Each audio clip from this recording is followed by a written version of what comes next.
하나님의 말씀 갈라디아서입니다.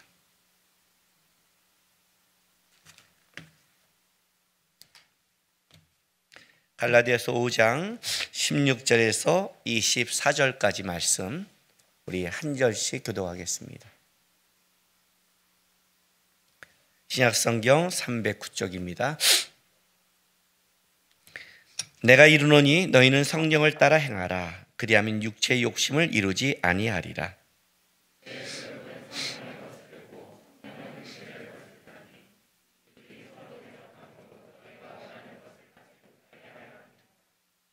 너희가 만일 성령의 인도하는 바가 되면 율법 아래 있지 아니하리라. 우상 숭배와 주술과 원수 맺는 것과 분쟁과 시기와 분냉과 당지는 것과 분열함과 이단과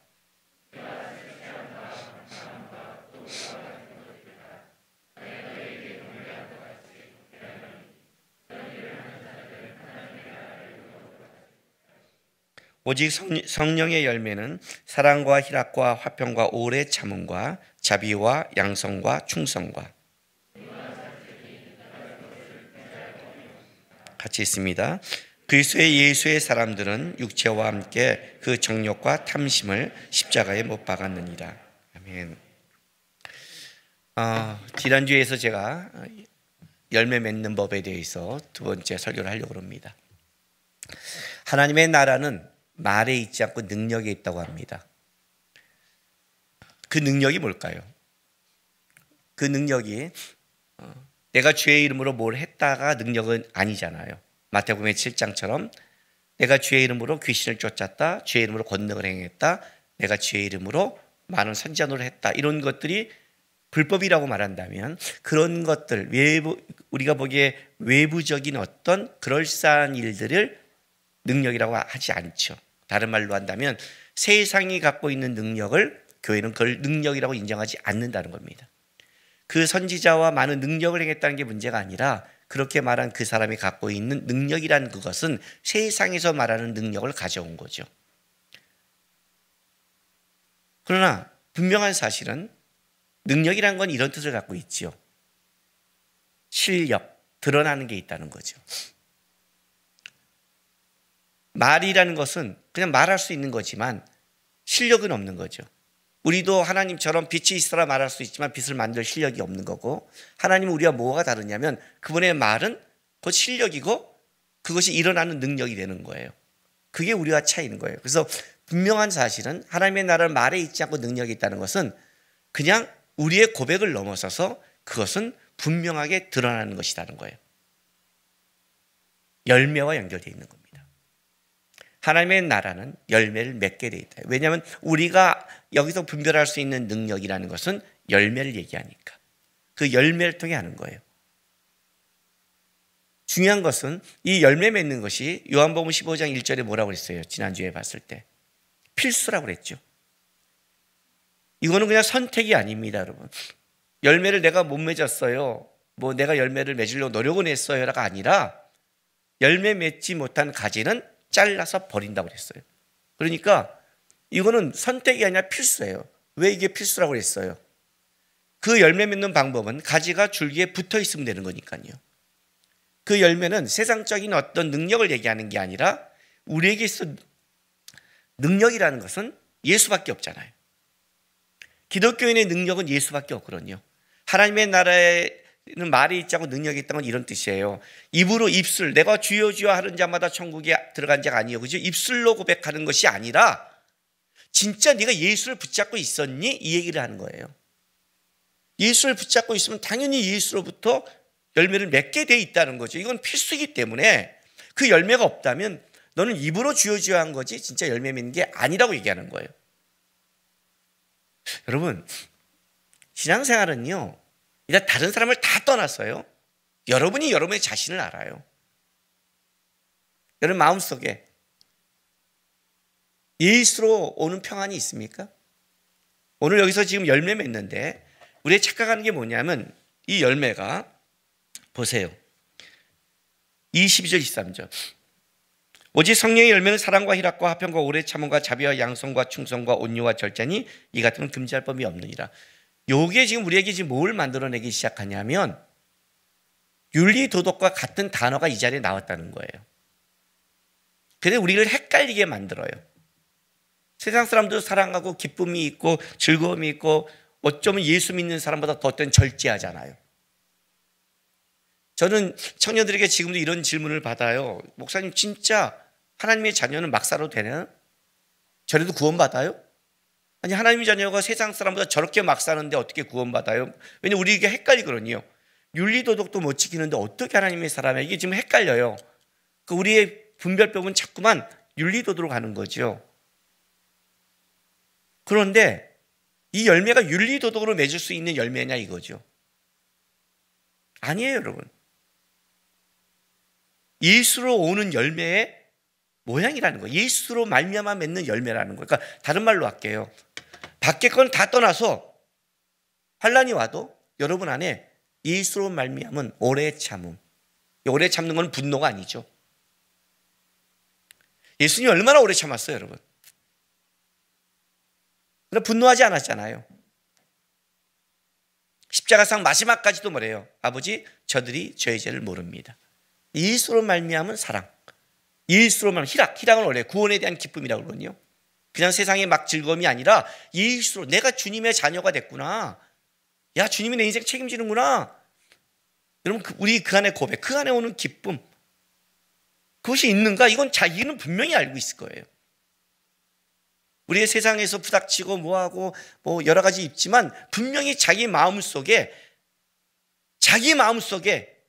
예수가 그걸 붙잡고 있는 열매가 맺어지고 있냐는 알고 있잖아요, 분명히. 예? 그것을 다른 사람의 핑계를 대고 얘기할 수 있을지 모르겠지만 그걸로 무너지지 않는 거죠, 이 열매는. 실제 그 얘기를 지금 하고 있는 거예요, 성경은요. 예? 그래서 결론은 어떻게 져요? 24절 보세요. 그리스도의 예수의 사람들은 육체와 함께 그 정욕과 탐심을 십자가에 못 박으라고 하잖아요. 못 박아야 되는 거예요. 이게 못 박지 않으면. 그러니까 분명한 사실은 열매가 드러나야 되는 게 분명한 신앙이죠. 그것이 다른 사람이 인정하든 안 하든 뭐라도 자기 안에서 분명히 예수로 말미암는 열매가 맺는 싸움을 해야죠. 지금은 잘 모를 수 있죠. 지금 영양분이 하루아침에 쭉 된 게 아니니까 모를 수 있어요. 어떻게 하느냐? 자, 16장 이렇게 시작해. 16절에 갈라디아 5장 16절의 시작을 내가 이르노니 너희는 성령을 따라 행하라. 그리하면 육체의 욕심을 이루지 아니라. 성령을 따라 행하라. 자, 이걸 제가 이렇게 지역해 줬죠. 성령 안에서 걸어 다녀라. 현재 명령형이에요. 항상 현재 성령 안에서 걸어 다녀라. 주체가 누구예요? 성령이에요. 내가 아니라.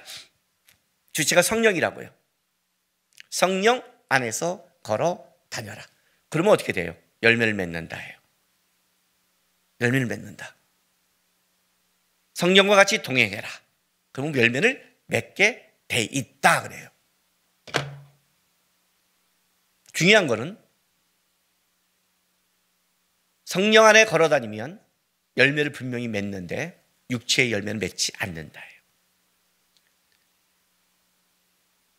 여기 나온 육체의 열매를 여러분 보지 마세요. 이건 이제 육체의 열매 중에 가장 극단적인 열매를 말하기 때문에 나 이렇게 논쟁하지 않아, 나 이렇게 이단하지 않아, 나 이렇게 음행하지 않아 이렇게 말할 수 있는데 그걸 극단을 보지 마세요.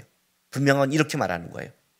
성령의 열매를 맺는 육체의 열매를 맺지 않아요. 다른 말로 할게요. 육체의 열매가 있다면 그건 내가 성령 안에서 열매를 지금 방해받고 있다는 거예요. 굉장히 중요한 거예요, 이 부분은요. 우리가 어떤 사람을 속상할 수 있고 억울할 수 있어요. 이 안에 있죠, 그게. 그러나 그걸로 무너지지 않는다는 거죠. 왜? 성령의 열매 싸움을 하고 있다면. 무너졌다는 어떻게 되는 거예요? 성령을 놓쳤다는 거죠. 이 검증법이잖아요. 아주 간단한. 이 간단한 검증법이라는 거예요. 그런데 한번 여러분 생각해 봅시다. 저는요, 신앙생활을 할 때 여러분이 참 진짜 내가 이런 말 하죠. 여러분 교회 올 때는 내가 없어요 하는 말이 농담 반이지만 진담 반이에요. 여러분 직장에서는 굉장히 똑똑한 사람들 같아요. 내가 직장 신방 가면 가끔 밖에 가다 보잖아요. 거기서는 눈이 빛나요. 그리고 진짜 멋있어요. 여기서 위치가 야, 우리 성도가 실력이 있는데? 근데 교회 오면 다 눈이 동태가 돼요. 생각이 없어요. 진짜 그래요. 왜 그럴까요, 여러분? 동행하는 법이 쉽나요? 열매 맺는 게 쉽나요?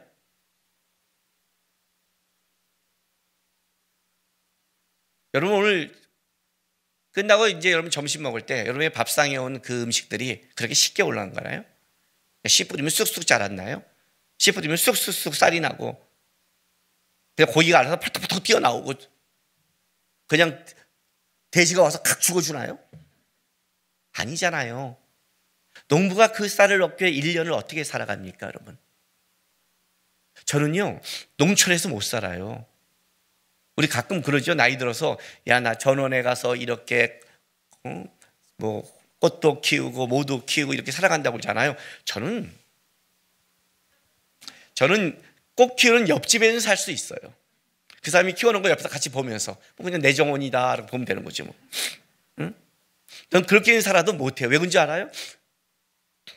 군대 갔을 때 겨울에 혹한기 훈련에서 땅 파는 게 있어요. 땅을 파야 돼, 군인이. 제가 삽질하는데 진짜 삽질하고 있었어요. 그 우리가 말하는 삽질하고 있네, 그 삽질을 말하는 거예요. 중대장이 와서 저한테 뭐라는 줄 아세요? 아유, 이 몸뚱아리 쓸모없네 진짜. 쟁일 파는데 안 파져요. 근데 시골에서 딱 왔던 내가 딱 삽을 잡더니 팍팍팍 파는데 진짜 기가 막히게 파져요. 저는 막 열심히 땀 삐직삐직 흘렸는데 몸뚱아리 살덩어리, 이게 살덩어리야 살덩어리. 필요 없다는 거죠. 그래서 그때 제가 알았어요. 야, 농부들이 흙땅 가꾸고 살아가는 게 쉽지 않구나. 진짜 어려운 거구나. 제가 음식 남긴 거 싫어하는 게 있어요. 많이 시켜서 막 남기는 거 되게 싫어해요. 왜 그런지 아세요? 그렇게 가치 없이 만든 음식이 아니니까. 진짜 땀 흘려 1년 내내 아침 일찍 나가고 해충 제거하고 그렇게 땀 흘려도 열매가 못 맺을 때가 있어요. 여러분 직장생활 쉬우세요? 아니잖아요. 그렇죠? 우리 아이들한테 물을까요? 가서 공부가 쉽냐? 어른들은 뭐라고 그래요? 공부할 때가 제일 좋다 그래요. 걔네한테 물어보세요. 아니라고 그래요. 땀 흘리는 데서 일하는 게 쉬우세요? 다 어렵잖아요. 그 하나 열매 맺기도 도 쉬우세요? 성공하는 게 쉬우세요? 어렵잖아요. 근데 왜 신앙생활은 그렇게 쉬우세요? 어떻게 성령의 열매는 그렇게 쉽게 맺을 생각하세요? 1년에 성경 일독도 안 하면서 주일날 예배만 드리면서 그따위 기도하면서 그 정도 기도하면서 하나님의 뜻은 지가 잘 분별하듯이 어떻게 그럴 수가 있어요? 난 이해를 못하겠어요. 믿음이 없으면 믿음인 자 따라오든지 기도 안 하면 기도한 자를 따라오든지 말씀 아니면 말씀을 읽는 자를 따라오든지 이해를 못하겠어요. 저는요. 열매를 이렇게 쉽게 맺나? 성령을 따라 행하라. 여러분 이거 읽을 때 부담 안 가지세요?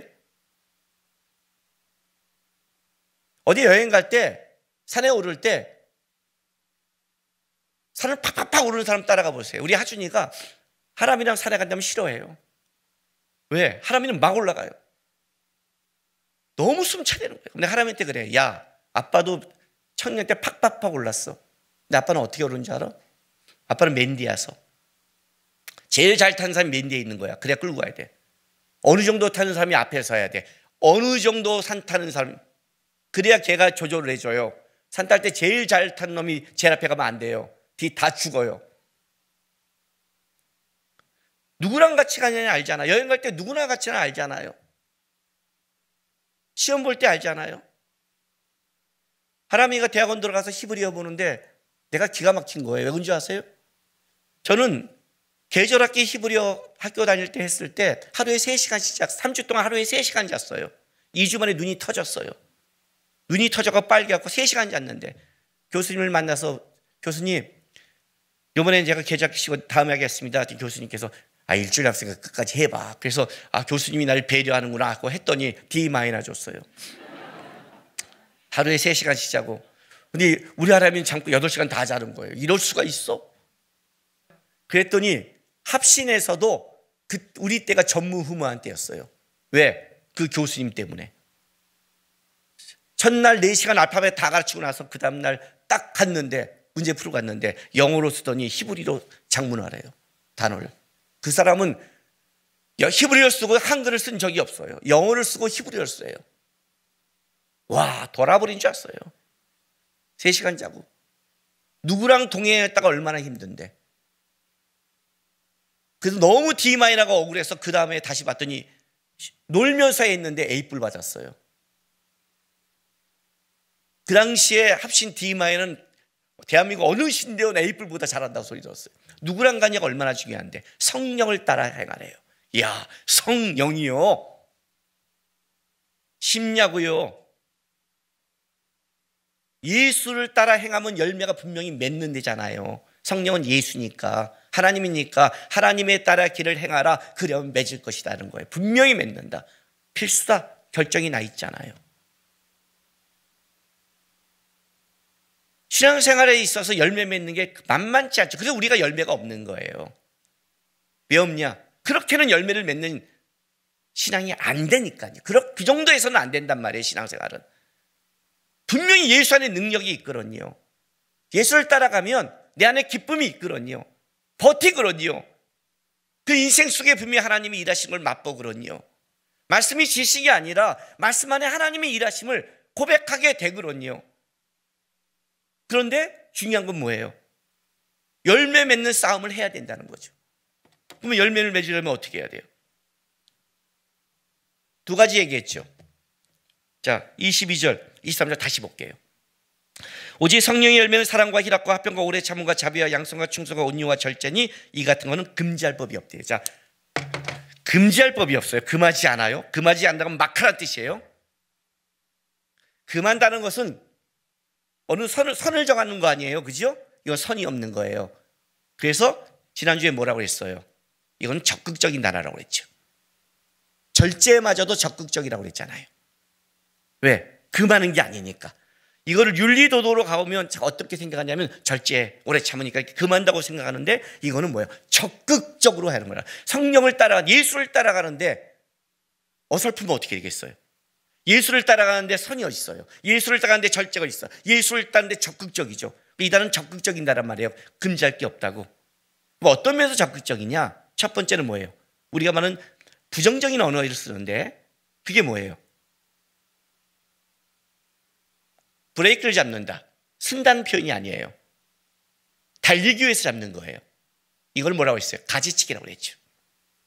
일단은 내 안에 열매 맺지 못하게 하는 것들을 잘라버려야죠. 잘라야죠. 농부가 밭에 나가서 해충 제거하고, 그죠? 농부가 잡초를 뽑고 이런 것들, 그 안에 온전히 자라지 못하게 하는 나쁜 가지를 잘라버려야 영양분이 온전히 가서 좋은 열매를 맺으니까 자르는 작업을 한다고 그랬잖아요. 그런 의미에서 절제라고. 그러니까 절제는 그냥 단순하게 참아야지 이런 불교식의 용어가 아니라 예수를 쫓아가기 위해서 나로 하여금 방해되는 것을 잘라야, 절제해야지. 학생이 공부하기 위해 오늘 컴퓨터 게임을 절제하는 것처럼 우리가 항상 하는 말, 그게 절제라는 거죠. 줄을 담기 위해 자르는 절제. 그게 첫 번째고, 두 번째는 뭐예요? 자르기만 하면 열매가 맺어져요? 아니잖아요. 뭘 해야 돼요? 비를 주고, 물을 주고, 가꾸고, 과선회가 뭐예요? 해치지 않도록 종이를 씌우고, 비닐하우스를 치고, 이런 작업을 하잖아요. 그게 뭐예요? 말씀을 보고, 기도를 하고, 예배를 드리고. 신앙이 자라는 사람들이 갖고 있는 공통점이 하나 있어요. 어떤 공통점? 한때 미치도록 하나님에 미친 적이 있어요. 꼭 이런 말을 해요. 야, 그때 나 목사님보다 많이 나왔어, 교회. 내가 교회 직원인 줄, 헐, 뭐 이렇게. 야, 내가 그때 광신도 소리 들었어, 광신도. 너 그러다 어떻게 살래? 그런 소리를 한번 들어요. 왜? 난 예수가 좋다고 그러니까. 한때 있어요. 막 기도원도 다니고, 막 그냥 미친 성경 본 적 있고, 한번 막 뜨거운 적 있고, 우리 결혼하기 전에 연애하듯이 막 그럴 때가 있어요. 그 뜨거움이 있어요, 뜨거움이. 막 뿌리는 거죠. 막 준 거죠, 그때. 그냥 영양분을 막 줬죠, 그냥. 막 줬죠. 어떻게 영양분 없이 열매가 맺어요? 어떻게 가지만 잘라서 열매를 맺어요? 이 두 가지를 동시에 해야 되는 거예요. 성령을 따라 행하라는 뜻은 뭐냐요? 성령을 따라가서 방해되는 육체의 욕심을 만드는 것들을 잘라버려라. 참음으로, 절제함으로, 그리고 적극적으로 성령이 원하는 열매, 사랑, 희락, 화평을 맺기 위해 어떻게 해요? 기도하고 뿌려주며, 그래야 하나님 앞에 열매를 맺는다는 거죠. 그래서 성경에 열매 맺을 때 꼭 점검하는 게 하나 있어요. 마태복음 13장 갑니다.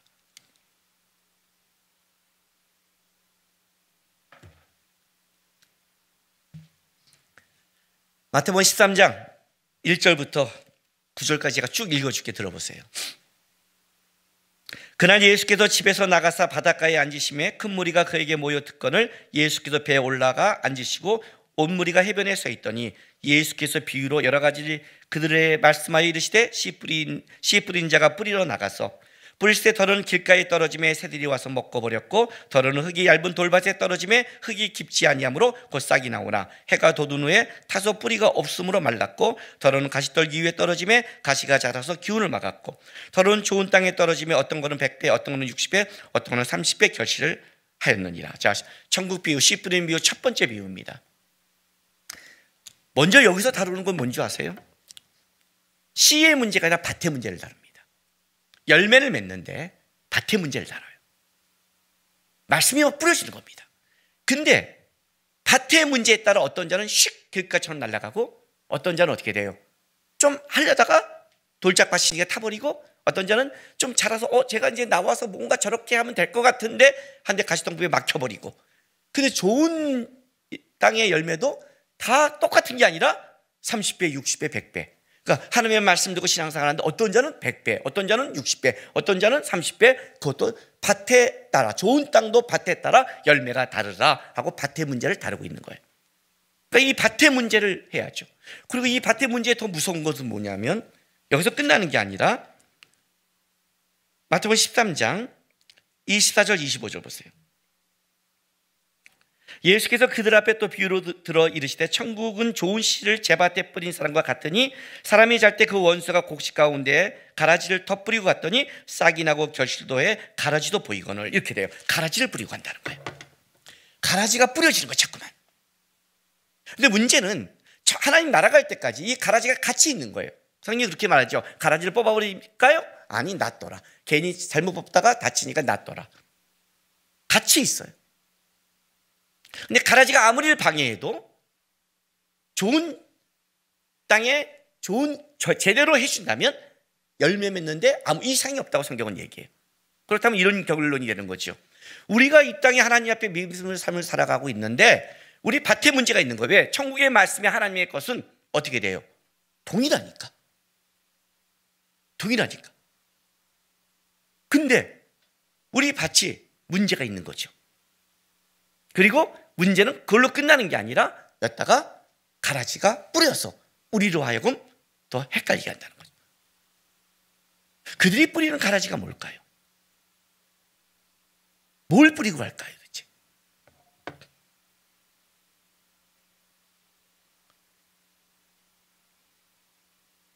뱀이 하와한테 가서 맨 처음에 죄를 지을 때 뿌린 게 뭔지 아십니까? 여러분, 하와가 어느 날 갑자기 있는데 분명하고 하나님 앞에 마음을 갖고 있는데 뱀이 와서 유혹한다고 생각하세요? 안 그렇습니다, 여러분. 밭에 문제가 생길 때 역사하는 겁니다. 제 친구들을 만나도 내 친구들이 저한테 예수 안 믿는 친구를 얘기하는 겁니다. 만나도 어떤 얘기가 깊어지면 내가 인상을 딱 쓰면 더 이상 안 들어갑니다. 내가 싫어한 걸 압니다. 저는 굉장히 단호한 사람입니다. 친구 만날 때. 어느 순간 하지 마라, 하지 마라 딱 그러면 마지막 딱 경고해서 안 하면 저는 그 자리에 딱 일어나 나가버립니다. 그럼 친구가 붙잡고 양반 이런 말 하려고 나 부르지 마. 친구라는 명목 안에 무리하지 마 그래요. 예수님을 너무 비판하거나 목사 앞에서 그러면 안 되죠. 왜 비판하고 왔어? 니네가 뭘 안다고. 그만해. 너 몇 번 하면 딱 일어나. 니네끼리 씹어. 니네 안 만나. 제 앞에서 조심하죠. 어떤 음란한 성적인 얘기가 너무 깊게 들어가면 저 인상 써요. 그건 조심해요. 제 앞에. 내가 분명히 싫으니까. 하와가 뭔 소리 하는 거야? 이랬으면 뱀이 유혹할까요? 여러분, 유혹이란 그렇게 들어가는 게 아니에요. 아, 먹힐만 하다. 우리 아이들이 아빠 뭐 용돈 이렇게 할 때 그냥 들어와요? 아빠 화낼 때? 아니라고 할 때? 그때 들어오면 어떻게 돼요? 깨져요. 언제? 기분 좋을 때. 오늘 뭔가 통할 것 같을 때. 그때 아빠 이번에 내가 후배들을 많이 만나서 많이 베풀어야 되는데 이동 갖고 이렇게 다 기분 좋을 때 들어와요. 유혹이 그냥 들어오나? 하와가 어떨 때 있을까요? 밭에 문제가 생겼을 때. 분명히 밭에 문제가 생겼을 거예요. 그때 뭘 뿌려요? 생각을 뿌려요. 야, 하나님이 진짜 동산 모든 나무의 열매를 먹지 말랬니? 싹 넣어주는 거예요. 요한복음 13장 2절에 뭐라 그래요? 사단이 가룟 유다에게 예수를 팔 생각을 넣었더라. 생각이 들어오는 거예요. 하나님보다 높아진 생각을 파한다고 하잖아요, 성령이. 하나님보다 높아진 생각. 하와가 하나님보다 높아졌잖아요. 왜? 정령 죽으라고 하나님이 말했는데 에이, 만지면 죽을까 해. 높아졌잖아요. 우리의 마음밭에 세상의 생각을 집어넣는다고요. 뿌려진다고요. 베드로에게 뭐라고 그래요? 사단아 물러가라. 네가 하나님의 일을 생각하고 사람의 일을 생각했대요. 사람의 일을 생각한대요. 생각. 우리의 생각은 성령이 하나님의 것을 붙잡고 살아야 되는데 왜 말씀을 보죠? 말씀을 왜 볼까요? 내가 진리가 아니니까. 나는 모범 답안이 아니니까. 아이들이 문제집 볼 때 답 보죠? 왜요? 그 답을 봐야 정확히 푸니까. 그래서 우리가 모범 답안을 보는 거예요. 내 생각과 맞는지 아닌지 틀렸는지 모범 답안이에요. 근데 이제 다른 생각이 들어오면 어떻게 돼요? 말씀이 판단이 되죠. 말씀을 의미로 적용시키기 시작하죠. 에이, 그렇게 하면 어떻게 살아? 이렇게. 여러분, 사냐 못 사냐의 문제가 아니에요. 자녀가 부모를 존경할 때는 내가 사냐 못 사냐가 아니라 아버지의 말이니까 떠는 거예요. 아버지의 말이니까 떠는 거예요. 여러분, 저도 이대로 다 못 살아요. 그런데 어떤 게 내 머리에 없냐면 내가 못 산다고 아니 틀렸어. 어떻게 살아? 이 말을 함부로 못 한다는 거죠. 하나님이 말씀하셨기 때문에. 그냥 하나님 죄송해요. 이렇게 나가지. 이게 말씀 앞에 건방 떨지 않죠. 묘해지는 거예요. 그 색깔이 살짝 묘해지기 시작하는 거예요. 생각을 집어넣어요. 모든 사단에 그럼 가라지를 뿌리고 가요. 그래서 뽑지 못해요. 이 땅에서 가치가 있어요. 계속 우리 안에. 우리가 좋은 밭이 돼도 사단은 계속 뿌리고 가요. 가라지를 계속 뿌려요. 알아요. 그러나 우리가 하나님의 말씀을 붙잡고 살아가는 한 그 가라지를 분별하며 그것 때문에 가지치기를 하는 거죠. 날마다. 분을 내도 어떻게 돼요? 하루를 넘기지 말라고 하잖아요. 왜 넘기지 말까요? 왜? 잘라내지 않으면 그게 열매로 가니까. 열매로 가니까. 우리가 분을 낼 수 있지만 가지치기라는 거죠. 자꾸만 전형마다. 회개가 뭔데? 회개가 가지치기인데 방향을 돌리는 건데 180도 방향을 돌리자는 내가 원하는 길에서 주님이 원하는 길로 성령의 길로 그 가지치기를 하는 거야. 자꾸만. 걷다가 사단이 뭘 하는 줄 아세요? 그 생각 속에 마태복음 13장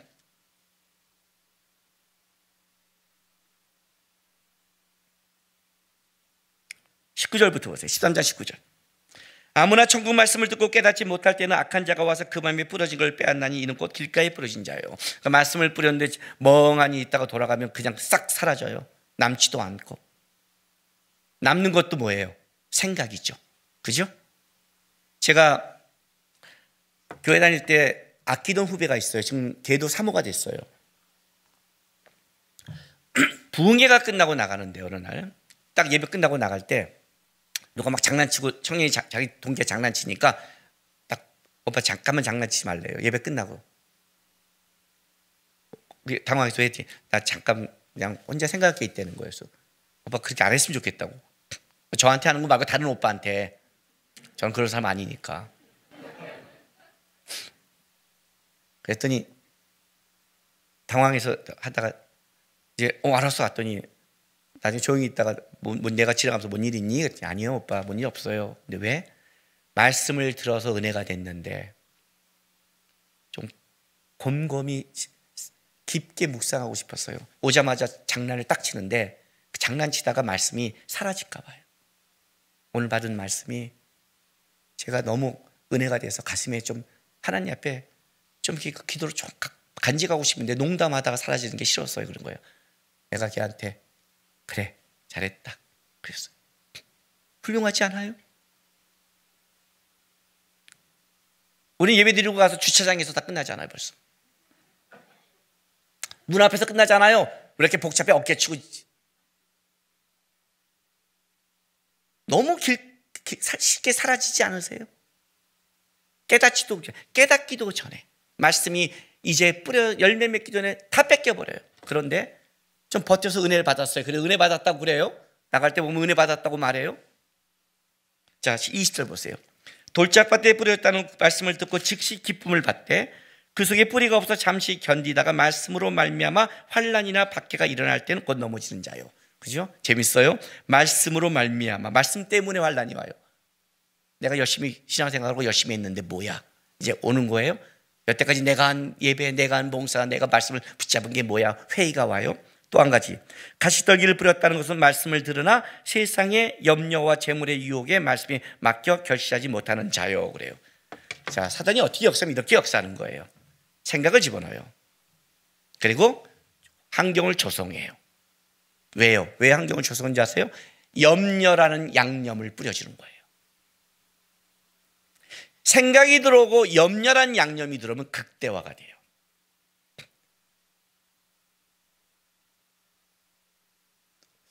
의학적 용어를 제가 쓸게요. 스트레스를 받아요. 요즘은 다 스트레스면 끝이잖아요. 너 왜 스트레스야? 스트레스 때문이에요. 다 스트레스 받지 마세요. 더 받아요. 그죠? 사단이 제일 잘 쓰는 것 중에 하나죠. 염려를 탁 집어넣는 거예요. 그 염려란 양념 속에 주변 환경에 약간 조합을 잘 해놓으면 그때는 극대화가 돼요. 아주 멋있는 하나님을 떠나는 요리를 만들어낼 수 있어요. 그걸 인본주의, 자기중심, 이기적인 것, 그걸 만들어내요. 그걸 만들어낼 수 있는 거예요. 이제 그것이 나오는 열매가 오늘 갈라디아서 5장에는 육신의 열매가 이제 나타나기 시작하는 거죠. 거기서부터 나타나기 시작하는 거예요. 이 열매를 맺는 거예요. 사단은 이 방법을 항상 써왔어요.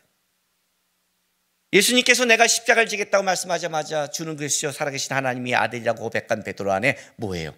자기 생각 속에 예수님이 죽는다는 염려가 들어오니까 어떠해요? 주여 그리 마옵소서 되는 거예요. 딱 막는 거예요. 그게 우리 안에 작동해서 밭을 망쳐버리는 거죠. 실제 어떻게 해야 돼요, 여러분? 열매 맺는 건 아주 간단하다고 그랬죠. 가지치기 일단 들어가야겠죠. 첫째는 가지치기가 들어가는 거예요. 자, 어떻게 들어갈까요? 뱀이 하한테 이렇게 말했어요. 동산 모두의 나무 열매를 막지 말랬냐? 죽을 거 하노라 할 때 뭐라고 해야 돼요? 가지쳐야죠. 어딜 쳐요? 나무가 중심이죠. 말씀이 중심이죠. 아니, 잘라야죠. 여러분들은 6일 동안 세상에 나가서 세상에 무지하게 많은 생각을 갖고 들어와요. 참 재밌어요. 참 재밌어요.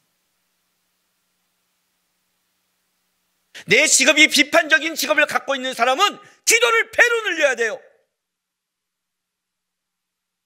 자기 직업 알죠? 내 직업이 비판적인 각오를 갖고 있는 사람 있잖아요. 뭔가를 판단하고 비판해야 하는 이런 사람들, 그 사람은 기도가 배로 늘어나야 돼요. 그렇지 않으면 그 세상적인 비판이 말씀의 비판으로 바뀔 때가 굉장히 많아요. 말씀의 양을 늘려야 돼요, 그 사람은요. 왜냐하면 우리가 세상 속에도 그게 들어오는 거니까. 자세히 보세요. 부모들이 언제 가장 힘든가? 애들 사춘기 때예요. 염려가 들어와요. 뭐가 될까? 왜 그때는 애들이 막 뭐가 될지 뛰어다니니까. 그때는 기도와 말씀을 늘려야 될 수밖에 없어요. 근데 안 늘려요. 안 늘리고 걔만 바라봐요. 걔만 묵상해요. 계속 남편 묵상하고 자식 묵상하고 이거 묵상하니 이 안에는 뭐예요? 밭이 황폐화 되죠. 계속 황폐화. 그 황폐화되고 나와갖고 뭐라고 말하냐면 문제가 벌어지는 거예요. 마태복음 25장 보세요, 여러분.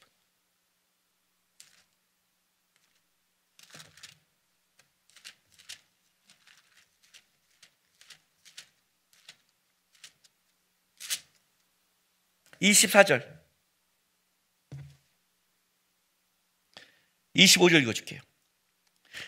한 달란트 받았던 자가 와서 이르되 주인이여 당신은 굳은 사람이라 심지 않은 데서 거두고 해치지 않은 데서 모은 줄 내가 알았으므로 두려워하여 나가서 당신의 달란트를 땅에 감추어 두었나이다. 벌써 당신의 것을 가지셨나이다. 그 주인이 대답해 이르되 악하고 게으른 종아, 나는 심지 않은 데서 거두고 해치지 않은 데서 모은 줄 내가 알았느냐? 그러면 내가 마땅히 내 돈을 취리한 자들에게나 맡겼다가 내가 돌아와서 내 원금과 이자를 받게 하였을 거다 하고 그에게 한 달란트를 빼앗아 열 달란트 가진 자에게 주라, 이렇게 했어요. 여기 가장 중요한 게 뭐예요? 이 한 달란트 받은 자의 마음 밭이죠. 주인에 대한 강팍하고 인색하게 여기는 이 마음 밭. 벌써 굳어졌죠. 그러니까 주인이 뭐라고 그래요? 그래? 내가 그런 사람인 줄 알았으면 너 최소한 이자는 받아야 되잖아. 그 열매는 있어야 될 거 아니야. 그것도 없잖아, 너 지금. 없잖아. 최소한의 열매도 없잖아, 너는. 헛소리 하지 마요. 중요한 건 이 사람의 마음 밭이 문제가 깨진 거죠. 가룟 유다가 왜 그 생각이 들어왔을 때 예수님을 팔았을까요? 그가 원하는 생각 속에 예수의 십자가 길을 놓쳤으니까, 베드로는 하나님의 일을 놓쳤으니까, 하와는 선악과를 놓쳤으니까, 그 생각 속에 그걸 놓쳐버렸으니까 그 다음부터는 어떻게 돼요? 염려가 들어오기 시작하면서 세상까지 휩싸이는 거예요.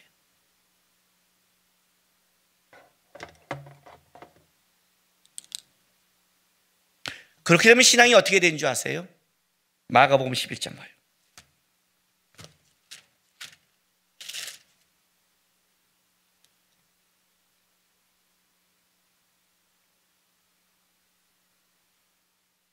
자, 마가복음 11장 12절에서 14절. 이튿날 그들이 베다니에 나왔을 때 예수께서 시장하신지라 멀리서 잎사귀가 있는 한 무화과 나무를 보시고 혹 그 나무에 무엇이 있을까요? 가셨더니 가서 보신즉 잎사귀 위에 아무것도 없더라. 이는 무화과 때가 아님이라. 예수께서 나무에게 말씀해 이르시되 이제부터 영원토록 사람이 내게서 열매를 따먹지 못하리라 하시니 제자 이를 듣더라. 여러분, 예수님께서 십자가를 지고 가시면서 시장하셔서 지나가다 한 무화과 나무를 보셨어요. 잎사귀가 무성해요. 혹시 열매가 있을까 해서 갔는데 열매가 없어요. 저주하셨어요. 그런데 그 다음날 베드로랑 가는데 보니까 뿌리채 말랐어요. 뿌리채 말랐다는 건 뭐예요? 다시는 열매 맺지 못한 나무가 돼버린 거예요. 베드로가 물어요. 어떻게 예수님, 저주하신 나무가 뿌리채 말랐습니까? 예수님의 대답이 뭔지 아세요? 21절 20절 보세요. 마가복음. 베드로가 생각이 나서 여짜오되 랍비여 보소서 저주하신 무화과 나무가 말랐나이다. 22절 다 같이 시작. 하나님을 믿으라. 하나님을 믿으라. 내가 진실로 너에게 이르노니 누구든지 이 산을 들려 바다에 던지라면 그 말하는 것이 이루어질 줄 믿고 마음에 의심하지 않으면 그대로 되리라. 그러므로 내가 너에게 이르노니 무엇인지 기도하고 구하는 걸 받은 줄 믿으라. 그러면 너에게 그대로 되리라. 이해가 되세요?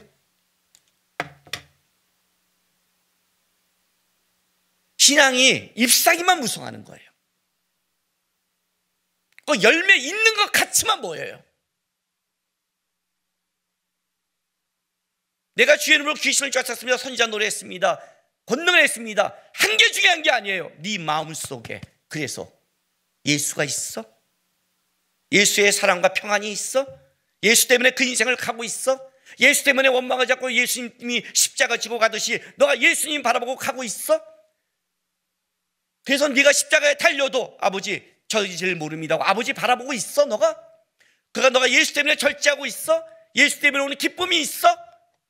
있냐고 여러분. 그게 열매인데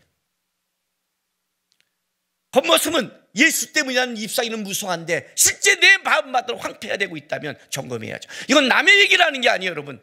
자기가 알잖아요. 예수로 오는 것, 그 예수의 기쁨과 사랑이 내가 풍성하지 못했다면 뭘 되는 거예요 여러분? 지금 가라지가 부러지고 있는 거 아니에요? 그렇죠? 가라지가 부를 때 나타나는 양상이 뭐예요? 믿음이 사라지잖아요. 믿음이 사라지는 게 염려 아니에요 여러분. 여러분 인생이 하나님께 난 다 된다, 난 잘 된다, 나는 복 받는다, 난 다 풀린다, 이 마음 갖고 있는 사람이 염려가 있어요? 그 사람이 기쁨이 없을 것 같아요? 그 사람이 남을 패요? 뭔 소리 하는 거예요? 환경과 다른 걸 얘기한 것 자체가 벌써 그것 때문에 내가 문제가 있다고 한 거잖아요. 어떻게 그것 때문에 문제가 있어요? 내 안에 예수로부터는 뿌려진 게 없는데. 신앙의 가장 큰 문제가 뭐냐면요, 세상의 것은 되게 많이 뿌려지고 있는데 우리는 예수께 투자를 안 하고 있다는 거예요. 안 하고 있어요 투자를. 그 정도 기도해서는 안 돼요. 그 정도 말씀 보면 안 된다고요. 그 정도는 그 기쁨을 못 누려요. 그 정도 공부하고 전교 1등하면 재수없는 놈이에요. 안 돼요 여러분. 그건요, 그 정도 갖고는 안 돼요. 어디 지금 남에게 눈을 돌려요? 어디 지금 다른 것 탓해요? 내가 지금 예수를, 성령의 길을 따라 행하라. 성령을 바라봐야죠. 성령을 놓치는데, 예수 붙잡기도 바빠 죽겠는데 신앙생활이 뭐예요? 예수 붙잡는 거예요 여러분. 예수 붙잡는 거예요. 다른 거 없어요 여러분. 이 길을 어떻게 가는데요? 사람 보고 가나요? 환경 보고 가나요? 아니요, 다 바뀌어요. 한 가지예요. 제가 말했죠, 우리 아내가 당신의 아이들 보고 염려하지 않고 아이들 보고 인생에 두려움이 없냐고. 나는 그건 없어 그랬잖아요. 걱정하죠 부모로서. 그리고 그 부족한 점 때문에 제가 그걸 훈련받을 것도 안타깝죠. 어떤 데 집에서 내가 우리 하나님이 혼낼 때가 있어요. 그 왜 혼낸 줄 아세요? 너 이거는 아빠가 담임 목사로 혼내는 거야.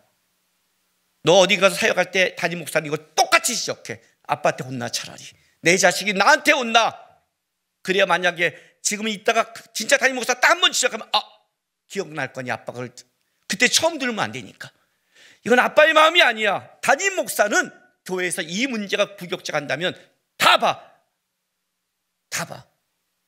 어떤 담임 목사는 아빠처럼 넘어가기도 하지만 어떤 담임 목사는 절대 넘어가지 않고 다 지적하고 정확하게 같이 목사가 있어. 너가 누굴 만날지 몰라.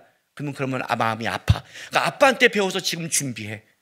그러나 걔 인생 속에 걔가 하나님으로 망가진다? 안 된다? 그런 염려는 없어요. 왜? 나는 믿음이 있어요. 나는 내 인생의 믿음도 있어요. 왜 버티고 간 줄 아세요? 나의 인생에 가치가 있다고 저는 믿어요. 내가 예수를 믿는 순간, 하나님이 나를 선택한 순간 나 인생은 분명히 가치 있는 인생이 될 것이다. 내가 포기하고 내가 놓지 않는 한 하나님은 만들 것이다. 저는 믿음이 있어요. 그래서 잘랐어요. 친구들이 놀러 가자, 이상한 짓 하자, 술 먹고 여자 만나러 가자 할 때도 안 갔어요. 왜? 내 인생을 내 스스로 몸을 버려서 하나님이 못 쓰게 만들지, 그러지 않으려고요. 왜 기도원에 갔는데요? 왜 두란노 경배의 찬양에 갔는데요? 왜 그렇게 열심히 기도했는데요? 그냥 비단아 갚아달라고? 아니요. 하나님 저를 한번 써주세요. 어차피 한번 살아간 인생, 제 인생이 하나님과 함께 가는, 하나님의 역사를 맛보는, 하나님이 살아계시다고 고백할 수 있는 그 인생 되게 하나님 한 번만 써주세요. 그 소망이 있었으니까 교회를 떠나지 못했고 말씀을 떠나지 못했고 그리고 붙잡고 살았어요. 뿌려야죠. 하나님께 투자해야죠. 세상 것만 투자하지 마세요.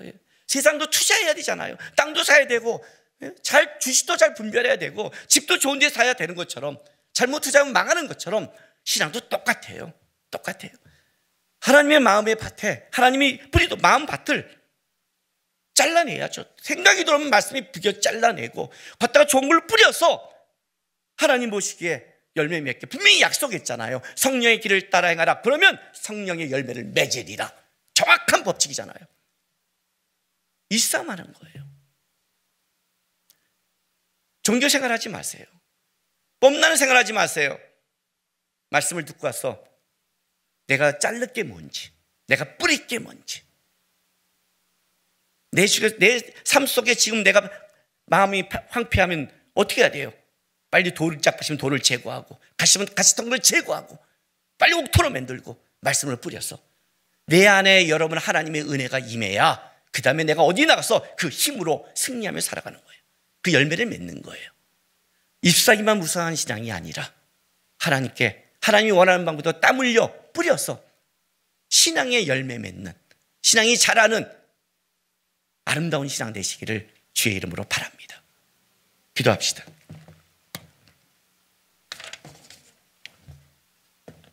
하나님, 다른 데 내 눈이 돌려지지 않게 도와주십시오. 여러분, 사단이 쓰는 방법입니다. 눈을 돌립니다. 선악과의 말씀이 아니라 다른 데 눈을 돌립니다. 다른 데 눈이 가면 내 생각이 들어옵니다. 그리고 염려가 들어옵니다. 다른 데 눈을 돌리지 않게 도와주십시오. 다른 환경의 마음을 뺏기지 않게 도와주십시오. 예수님 바라보고 예수와 나 안에서 주님이 주신 평안과 사랑과 열매를 맺는 신앙 되게, 예수로 믿음으로 내가 회복되는 신앙 되게 도와달라고 우리 시간 다 같이 기도하며 나가겠습니다. 기도하겠습니다. 거룩하신 아버지 하나님, 감사합니다. 주님, 우리가 담대할 수 있는 것, 우리가 자신할 수 있는 것, 그것은 우리에게 힘이 있는 게 아니라 우리를 부르신 예수님 때문에 우리가 이렇게 담대할 수 있습니다. 하나님, 주의 말씀으로, 주의 은혜로, 주가 주신 능력으로 우리의 마음밭이 회복되게 도와주십시오.